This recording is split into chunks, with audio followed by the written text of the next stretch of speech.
امیر المومنین کی زندگی میں جب ہم دیکھتے ہیں، تمام ائمہ کے ساتھ ایسے ہی ہے، لیکن امیر المومنین کی زندگی میں دیکھتے ہیں تو یتیموں کے بارے میں ایک بڑا منفرد اور خاص اہتمام ہے امیر المومنین کا۔ یعنی امیر المومنین یتیموں کی اس طرح پرورش اور خدمت کرتے تھے کہ بہت سارے یتیموں کو یہ علم نہیں تھا کہ ہمارے گھر کا نظام علی چلا رہے ہیں۔ اور آج وہ رات ہے جب انہیں یہ پتا چلا کہ وہ جو ہمارا کفیل تھا وہ تو علی تھا۔ جس رات علی نے ناغہ کیا، نہیں گئے، اور ہم جانتے ہیں کیوں نہیں گئے۔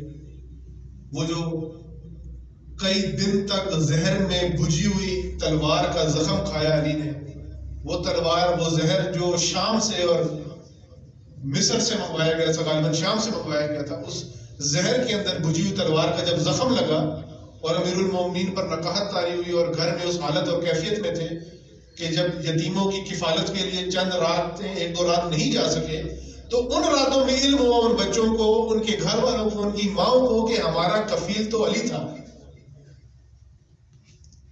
امیر المومنین علیہ السلام اس انداز سے ان یتیموں کا خیال کرتے تھے۔ عزیزان محترم، ہمارے معاشرے میں یتیم کی شخصیت کو مال کی طرح خیال کیا جاتا ہے۔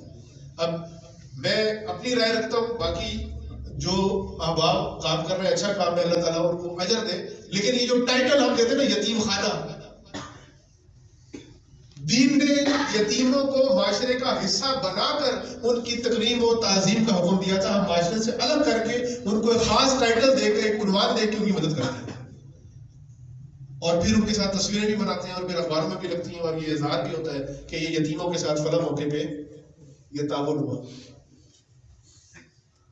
امیر المومنین علیہ السلام کا انداز دیکھیے۔ ایک دن امیر المومنین نے ایک عورت کو دیکھا جو پانی لے کر جا رہی ہے۔ اس عورت کو یہ نہیں پتا کہ یہ خلیفہ ہے امیر المومنین۔ آپ انداز دیکھیں امیر المومنین کا زندگی گزارنے کا انداز، کہ علی کی حکومت میں رہنے والی ایک خاتون، مسلمان باپردہ خاتون ہے، اور اس کو یہ نہیں علم ہوتا امیر المومنین کے چلنے آنے جانے بات کرنے سے کہ میں اس وقت حاکم وقت سے بات کر رہی ہوں۔ امیر المومنین نے پوچھا کہ تو پانی لے کے کیوں جا رہی ہے، میرا مرد نہیں ہے؟ کہنے لگی وہ علی کے ساتھ صفین میں جنگ کرتے ہوئے شہید ہو گیا، میں اپنے بچوں کی خود کفیل ہوں۔ امیر المومنین نے اسے پانی لے لیا، خود اس کے گھر پانی پہنچایا، پانی اور وہ جو ضروریات، پانی پہنچا کے پھر غالباً جتنا میرے ذہن میں اس وقت آ رہا ہے کہ امیر المومنین نے راشن بھی لے کر آئے۔ جب راشن اس کے گھر پہنچایا تو آپ انداز دیکھیں امیر المومنین کا۔ ہم اس کام کو ضروری نہیں سمجھتے، ہم کہیں ڈبہ پڑا ہو یتیم خانے کا، اپنے حسب استطاعت 100-200 روپے ڈال دی، بس اتنی ذمہ داری ہے، بس اس سے زیادہ نہیں ہے۔ امیر المومنین نے راشن پہنچایا، اور راشن پہنچانے کے بعد امیر المومنین نے اس عورت سے یہ کہا کہ اب تو دیکھ کے ہم کام تقسیم کر لیتے ہیں، یا تو روٹیاں پکا، میں تیرے بچوں سے کھیلتا ہوں، یا میں روٹیاں پکاتا ہوں اور تو اپنے بچوں کے ساتھ مصروف ہو۔ کیا ہم نے کبھی سوچا کہ ہم اس طرح کریں؟ کیا ہمیں خیال بھی آتا ہے؟ جبکہ روایات کے اندر موجود ہے کہ جب کوئی شخص یتیم کی تعظیم کرنے کے لیے اپنا ہاتھ اس کے سر پر رکھتا ہے تو جتنے بال اس کے ہاتھ کے نیچے آتے ہیں، خدا بند تبارک و تعالیٰ ان بالوں کے برابر اس کو اجر و ثواب عطا کرتا ہے۔ امیر المومنین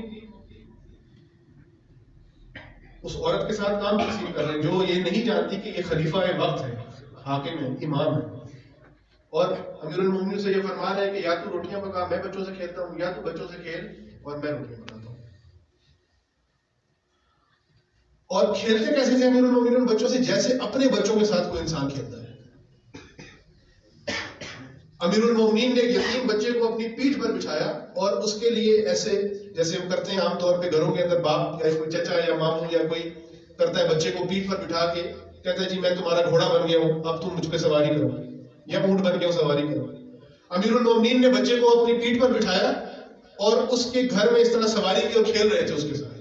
تو امام کا ایک صحابی یحییٰ نام کا، جس کا نام یحییٰ تھا، اس نے تیش میں آ کے کہا یا امیر المومنین، یہ آپ کیا کر رہے ہیں؟ آپ تو خلیفہ ہیں، یہ کیا کر رہے ہیں؟ یہ کھانا کھلانے کے بعد، روٹی کھلانے کے بعد یہ عمل انجام دیا۔ تو امیر المومنین نے اس کی طرف دیکھ کے فرمایا تو یہ چاہتا ہے کہ میں اس کی شکم کی بھوک تو دور کر دوں، لیکن تو یہ نہیں چاہتا کہ میں اس کی محبت کی بھوک بھی دور کر دوں؟ پہلے میں نے اس کی شکم کی بھوک دور کی ہے اور اب میں اس کی محبت کی بھوک دور کر رہا ہوں۔ عزیزان محترم، اہل بیت علیہ السلام کا تو یہ انداز اور رویہ تھا۔ یہ جو دو جملے میں نے آپ کے سامنے پڑھے بس اس کی وضاحت کر کے اور اختتام کی طرف چلتے ہیں. امیر المومنین نے وصیت نامے میں یہ فرمایا اللہ اللہ فی الایتام فلا تخبوا افواہہم، خدا را یتیموں کے بارے میں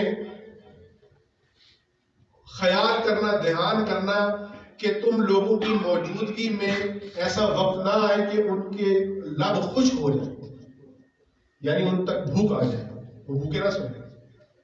ولا یزیو بحضرتکم، اور تمہارے ہوتے ہوئے وہ برباد ہو جائے، یعنی ان کو لاوارث نہ ہونے دینا. یہ وصیت امیر المومنین کی. اور رسول اللہ نے جو خطبہ شعبانیہ میں فرمایا کہ ماہ رمضان میں کیا کرنا ہے. یہ جو ماہ رمضان کی ہم 2 عشرے گزار چکے اور یہ آخری 10 دن کی فرصت ہمارے پاس موجود ہے، اور انہی 10 دنوں کے اندر جو ہم نے کرنا ہے ہمارے پاس یہی فرصت موجود ہے کہ ہم ان 10 دنوں کے اندر وہ جو کمیاں رہ گئی ہیں ہمارے اندر وہ دور کریں. خطبہ شعبانیہ جو اسی رمضان کی مناسبت سے ارشاد فرمایا، کیا فرماتے ہیں رسول اللہ؟ تحننوا علی ایتام الناس ویتحننوا علی ایتامکم. یہ جملہ ہے کہ تحنن کرو لوگوں کے یتیموں کے ساتھ جیسے تم چاہتے ہو کہ تمہارے یتیموں کے ساتھ تحنن کیا جائے. تحنن کا مطلب کیا ہے؟ تحنن نکلا ہے حنان سے. حنان تو سنا ہوا ہے نا آپ نے. حنان کسے کہتے ہیں؟ حنان کس کا نام ہے؟ جی اللہ کا. حنان اللہ تعالیٰ کے اسماء الحسنی میں سے ایک اسم ہے حنان. رسول اللہ کیا فرما رہے ہیں کہ یتیموں کا پیٹ نہ بھرو. یہاں پہ یہ نہیں فرمایا بلکہ یتیموں کے ساتھ حنانیت والا معاملہ کرو، حنان بنو یتیموں کے لیے اسی طرز پر جیسے تم چاہتے ہو کہ اگر خدا نہ خواستہ تمہارے کوئی یتیم ہو، تم پر ایسا وقت آ جائے یا تمہارے عزیز و اقارب میں کوئی یتیم ہے، جیسے ان کے ساتھ کوئی رویہ رکھے تم بھی یتیموں کے ساتھ وہی رویہ رکھو. حنان مختلف صفات، اس کے اندر یہ مجموعہ مختلف صفات کا اللہ تعالیٰ کا نام یہ حنان. سادہ ترجمہ اگر آپ مجھ سے کہیں جی ایک کلمے میں اس کا ترجمہ کر دیں تو حنان کا مطلب ہے ممتا. ممتا جو ہم سمجھتے ہیں کہ ممتا صرف ماں کا ہی ہے، ماں کا ہی کام ہے، ماں ہی ممتا کر سکتی ہے، لیکن رسول اللہ کیا فرما رہے ہیں کہ یتیموں کے ساتھ ممتا والا معاملہ کرو. کیوں؟ حنان کا مطلب ہوتا ہے اشتیاق، شوق رکھنا کسی کا. رسول اللہ یہاں فرما رہے ہیں کہ تم یتیموں کی تکریم و تعظیم اور ان سے ملنے کا شوق رکھو، شوق کے ساتھ ان سے جا کر ملو، مہربانی کے ساتھ، رحم دلی کے ساتھ، کہ یہ نظر آئے کہ تم یتیم سے ملنے کے لیے بے چین ہو، نہ کہ یہ ہو کہ مہینہ گزر جائے اور یتیم تمہیں میسج اور فون کر رہا ہو کہ سر آپ کب آئیں گے اور میری ضرورت کب پوری کریں گے. رسول اللہ نے یتیم کو یہ حکم نہیں دیا، یہ دوسروں کو ہمیں حکم دیا ہے کہ یتیم کے ساتھ حنانیت والا معاملہ کرو، شوق و مہربانی اور دلچسپی کے ساتھ اس سے ملو. اتنی تاکید عزیزان محترم کی گئی ہے. اس کا دوسرا پہلو بھی ہے لیکن ہمارے پاس وقت نہیں، کسی اور مناظر عرض کروں گا. روایات کے اندر ہمیں ملتا ہے، وہ عنوان سے ذکر کر دیتا ہوں. یہ وہ یتیم ہے جن کا باپ نہیں ہوتا، جن کا باپ دنیا سے چلا جاتا ہے اور وہ یتیم ہو جاتا ہے. لیکن صرف ان کو یتیم نہیں کہا گیا بلکہ جن کا امام سے تعلق اور رابطہ ٹوٹ جائے انہیں بھی یتیم کہا گیا ہے، اور ان کے بارے میں بھی احکامات ہیں، لیکن ہم یہاں پر طولانی موضوع ہے اس کی طرف نہیں جا سکتے. یتیم کی تکریم و تعظیم کا حکم بھی ہے اور ان یتیموں کی تکریم و تعظیم کا حکم بھی ہے جن کا امام نہیں ہے، اور انہیں روایات میں ایتام آل محمد کے نام سے پکارا گیا ہے.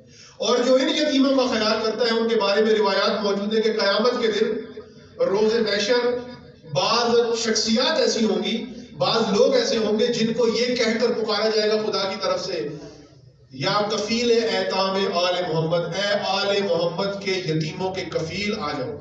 ماشاءاللہ. وہ کون ہوگا؟ وہ کون لوگ ہوں گے جو آل محمد کے یتیموں کے کفیل ہوں گے، اور ان کی منزلت کیا ہوگی، ان کا مقام کیا ہوگا، ان کی ذمہ داریاں کیا ہوں گی، وہ کیا کریں گے کہ انہیں خدا بلائے گا اور یہ حکم دے گا. یہ کہاں حکم ہے؟ یہ روایت امام رضا کی صرف اشارہ کر رہا ہوں. امام رضا علیہ السلام فرماتے ہیں کہ قیامت میں محشر میں حکم ہوگا کہ اے کفیل ایتام آل محمد تو آگے آ جا، اور آگے آ کے ہر اس یتیم کو پہلے اپنے سے پہلے اس کو جنت میں بھیج جس کی تو نے کفالت کی ہے.